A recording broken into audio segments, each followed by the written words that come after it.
Sangwa amahoro nshuti mukunzi wacu wobandanya kubana natwe ngaha kuri ino mboneshakure igushikiriza amakuru, inkuru kumwe n'ibiganiro bigezweho biriko biravugwa irya nino mu gihugu cacu ciza c'Uburundi, ndetse no hakurya y'imbibe z'igihugu cacu ciza c'Uburundi mu yandi makungu.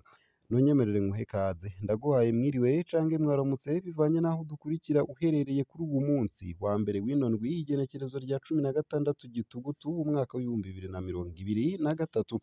Wowe udukurikira uri mu gihugu c'Uburundi, ntunyemerere nkuhe kaze nanakwipfuriza kubandanya uragira umurango mwiza, ndetse yewe nawe udukurikira uri hakurya y'imbibe z'igihugu c'Uburundi mu bihugu bibanyi nk'igihugu ca Uganda, igihugu ca Tanzania, igihugu c'u Rwanda, igihugu ca Repubulika Iharanira Rusange ya Kongo, ndetse n'igihugu ca Kenya. Mwese ndabahaye kaze nanabakengurukira cane ngaha kuri ino mboneshakure imwe rudende ibatohoreza amakuru, inkuru kumwe n'ibiganiro bigezweho biriko biravugwa irya nino mu gihugu c'Uburundi, hama ikabibashikiriza umwanya ku mwanya kandi ku gihe.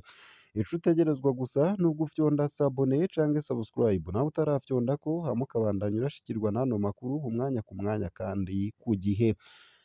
Ano makuru harabafatiye ku ngingo nkuru zikurikira: ku vyaha Alain Guillaume Bunyoni yahoze ari umushikiranganji wa mbere akurikiranwako, hiyongereyeko kugerageza kugandagura umukuru w'igihugu. Ico caha cashikirijwe n'uwuserukira umushikirizamanza kizigenza wa Repubulika ku ncuro ya mbere kugira asigure igituma Bunyoni yoguma afunzwe. Ni mu gihe kuri uwu wa mbere uwo yahoze ari umushikiranganji wa mbere yarenguka imbere ya sentare Ntahinyuzwa yashashe mw'ibohero rya Gitega. Bunyoni hamwe n'uwumuburanira babandanije gusaba ko yoburana yidegemvya, akagumako akavuga ko apfunzwe nabi kandi ko afise ingwara idakira isinzikaje amagara yiwe.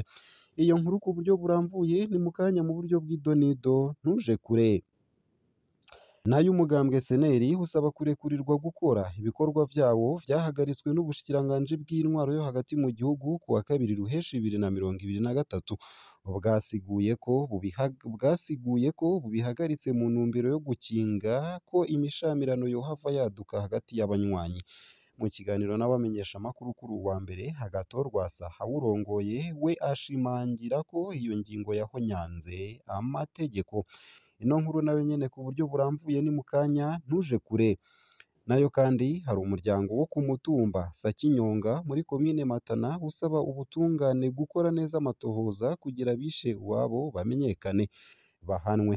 Protais Niyongabo yagandaguwe mu ijoro ryo kuwa gatandatu uheze atashe, nk'uko inkuru ziva kuri uwo mutumba zibivuga. Abo bantu bo muri uwo muryango bakaba bavuga ko bamwishe bakoresheje ibihiri ndetse n'amabuye. Umukenyezi wiwe bari batahanye yarashoboye kwiruka ngo kuko bari biziziye uwo mugabo wenyene. Abanyagihugu bo kuri uwo mutumba bamenyesheje ko bwari bubaye ubugira kabiri ategerwa. Ubwa mbere ngo yatabawe n'ababanyi. Mu gipolisi i Bururi bashikiriza ko abantu 8 bamaze gufatwa ku mvo z'amatohoza. Urwo rupfu ngo rwoba rwaravuye ku matati y'amatongo nk'uko amakuru ava kuri uwo mutumba abivuga akemezwa n'igipolisi. Sayo gusa, ayo kumwe n'ayandi ni mu kanya mu buryo bw'idonido, ntuje kure.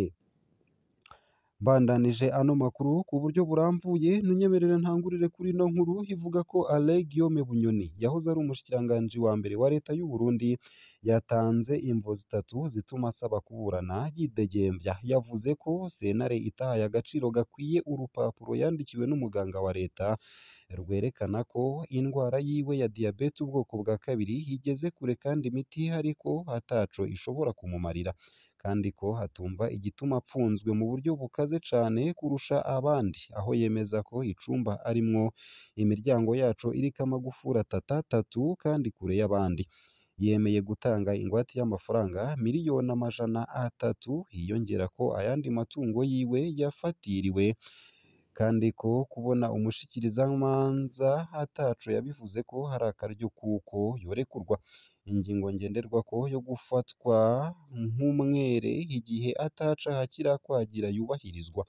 Ati kuvuga ko arekuwe yobandanya umugambi mubi yari afise ari urwikekwe gusa. Ivyo vyose ariko umushikirizamanza yasavye sentare kutabiha agaciro, havuga ko umuntu yagirizwa ivyaha bikomeye bishobora kurenza igihano c'imyaka 20 yo gupfungwa adashobora kurekurwa vy'imfatakibanza.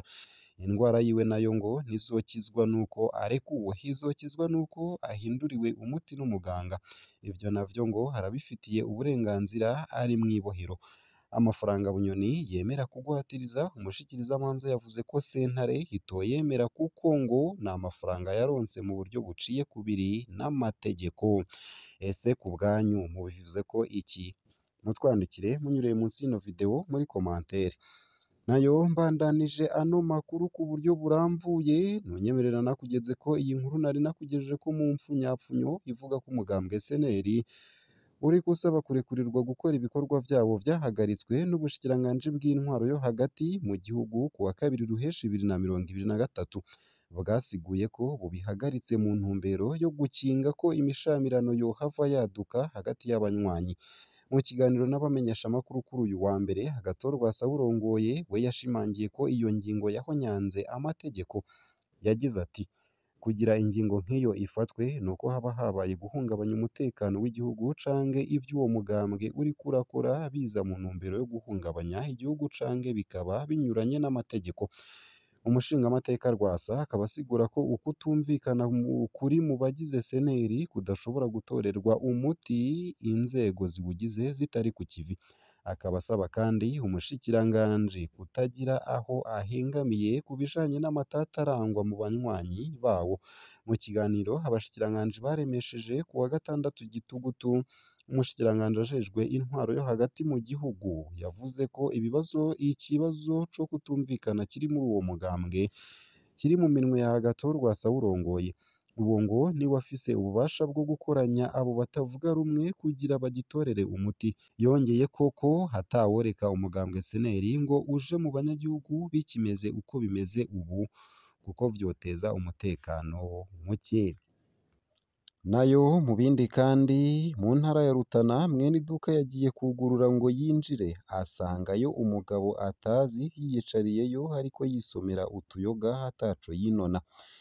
Ivyo vyabaye ku muranga izuba riva kuri uyu w'Imana igenekerezo rya 15 z'ukwicumi umwaka w'2023 muri Sosumo mu ntara ya Rutana, aho umudandaza amaze kubona uwo muntu yinjiye mu iduka yiwe atariho ari niho yaciye hatabaza ababanyi barashwa baduka bafata wa mugabo nk'igisuma.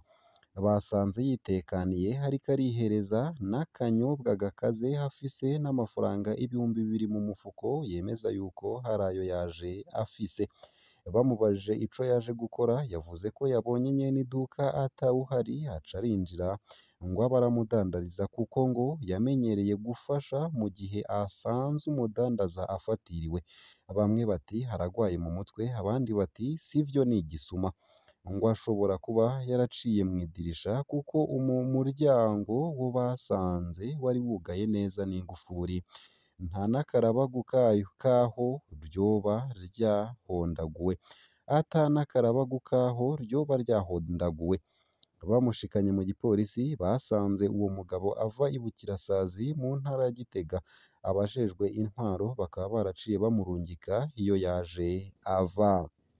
Nayo mu bindi kandi abana bo mw'ibarabara 256 n'abakenyezi 16 basegerereza mu mabarabara nibo bamaze kurungikwa mu kigo ca leta co mu ntara ya Cankuzo kugira bigishwe imyuga yo kwiteza imbere.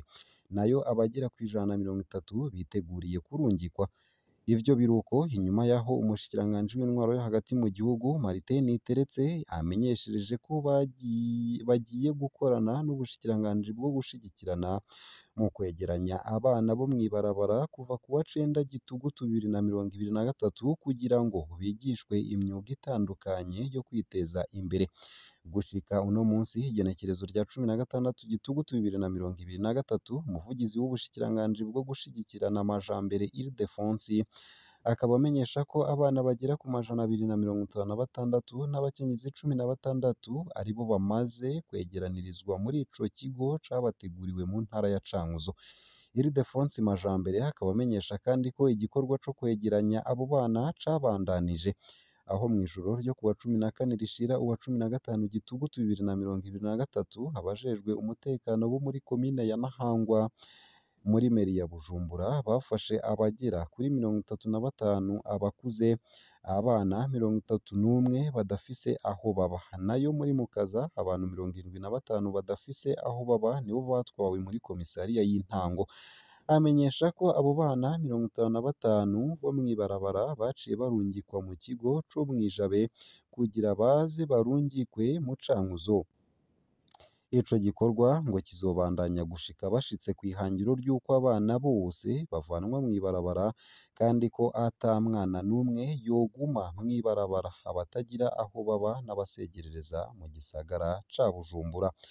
Ngaha rero hakaba ariho nsoreje ano makuru nari naguteguriye, hariko aravugwa irya nino mu gihugu c'u Burundi ndetse no hakurya y'imbibe z'igihugu c'u Burundi mu yandi makungu. Ico utegerezwa gusa ni ukubandanya ubana natwe, kubana natwe ni ukumanuka munsi y'ino video hama ugafyona imbere y'ijambo Isange TV, haraba handitse ijambo s'abonner canke subscribe bivanye na YouTube ukoresha. Ico utegerezwa gusa nyene ni ukubandanya ubana natwe. Ndakwipfurije kugira umugoroba mwiza no kubandanya uraroranirwa.